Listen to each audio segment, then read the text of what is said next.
Bonjour à tous, c'est VDV Météo. Aujourd'hui, on se retrouve pour un tout nouveau point météo. Cette fois-ci, concernant les dégradations orageuses qui va impacter la France ce samedi 6 juillet. Donc, on commence par l'analyse des centres d'action. On remarque qu'on est sous marée barométrique globalement en France ces dernières heures. Un marais barométrique on va dire, à influence de flux de sud-sud-ouest sur l'ensemble de la France. Et regardez ici, on a une petite goutte froide qui va regarder plonger vers la France, accompagnée d'une petite dépression, ici creusée jusqu'à 990 hectopascales. Et c'est cette dépression ici qui va donc créer ce Talweg. Bon, il est relativement peu formé comparé à ce qu'on peut avoir en hiver, mais bon, on voit quand même cette dégradation se creuser ici au niveau du sud, donc du sud-est de la France, et c'est sous ce Talweg donc plus dynamique qu'on attend une dégradation orageuse. On voit le Talweg qui va remonter ensuite rapidement vers la petite dégradation qui va remonter rapidement vers l'Europe du Nord après. Donc, euh, les températures sont donc très contrastées entre le sud qui est encore alimenté grâce à ce flux de sud-ouest par la chaleur présente sur le plateau ibéricain, tandis qu'au nord on a des températures qui sont encore assez correctes ce jour avec 20-21 degrés, mais ça reste 4 à 5 degrés sous les normales, donc encore des températures bien fraîches malgré tout pour la saison, même si ça reste quand même relativement acceptable. Mais regardez, ce dimanche, et ben là, on aura vraiment du mal à atteindre les 20 degrés sur une large partie nord-ouest du territoire, vraiment très large partie nord-ouest du territoire. On aura vraiment du mal à atteindre les 20 degrés. Et honnêtement, c'est vraiment quelque chose qui est assez grave en ce début du mois de juillet, de retrouver des conditions très printanières, voire même automnales, hein, on va le dire. Encore une fois, donc pour un début juillet, c'est quand même quelque chose qui est assez rare et surtout, enfin quand même assez préoccupant de retrouver des conditions si faibles estivalement, au cœur de l'hiver presque, hein, au cœur de l'été, pardon, voilà, vous voyez, on s'en mêle, au cœur de l'été. Alors voilà, donc le cœur de l'été c'est dans 3 4 semaines désormais, et bon, on n'y est pas quoi, franchement, c'est quelque chose, enfin c'est décevant.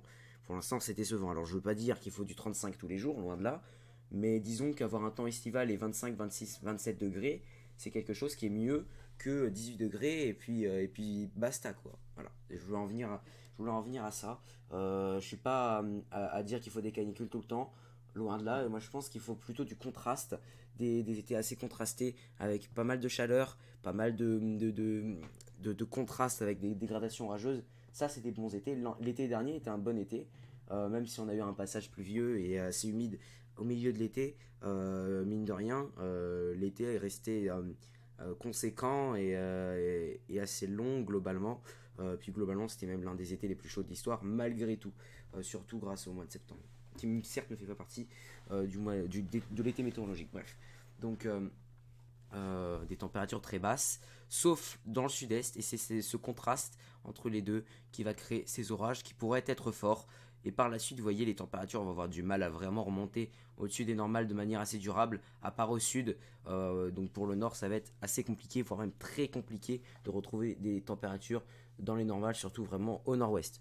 Tandis qu'au sud, les températures resteront globalement assez hautes par intermittence, un peu au-dessus des normales de saison par intermittence aussi, mais regardez, voilà, là j'arrive au 21 juillet et pas la moindre trace de nouvelles vagues de chaleur, ni même de température au-dessus des normales. Alors ça c'est complètement fou.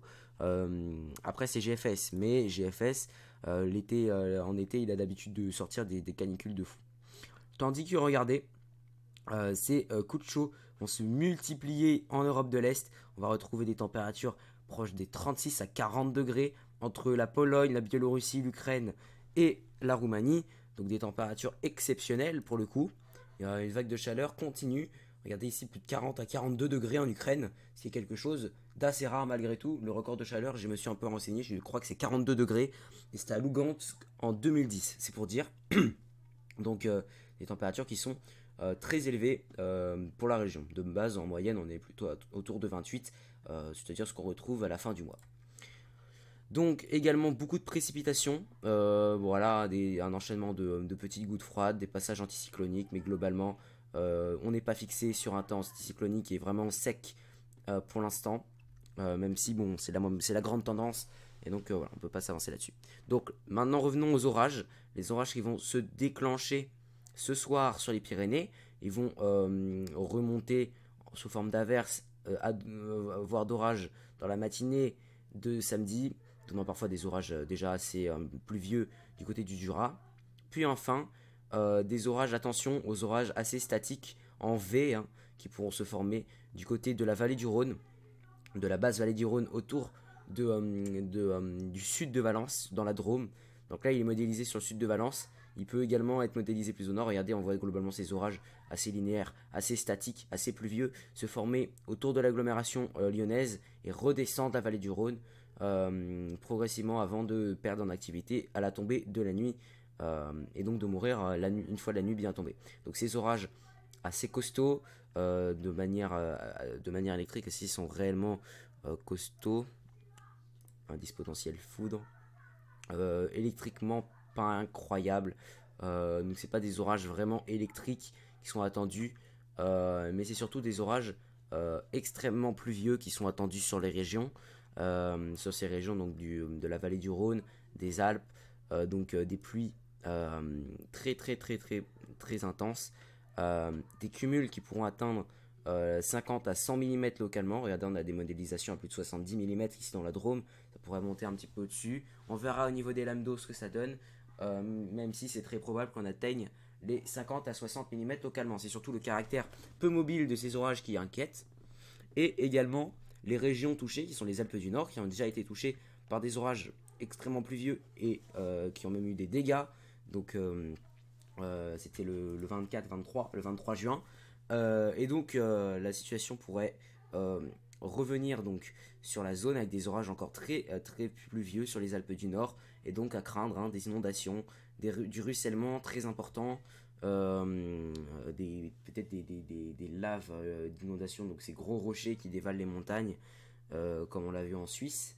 Donc voilà, donc des grands intempéries et des dégâts sûrement dus à la pluie.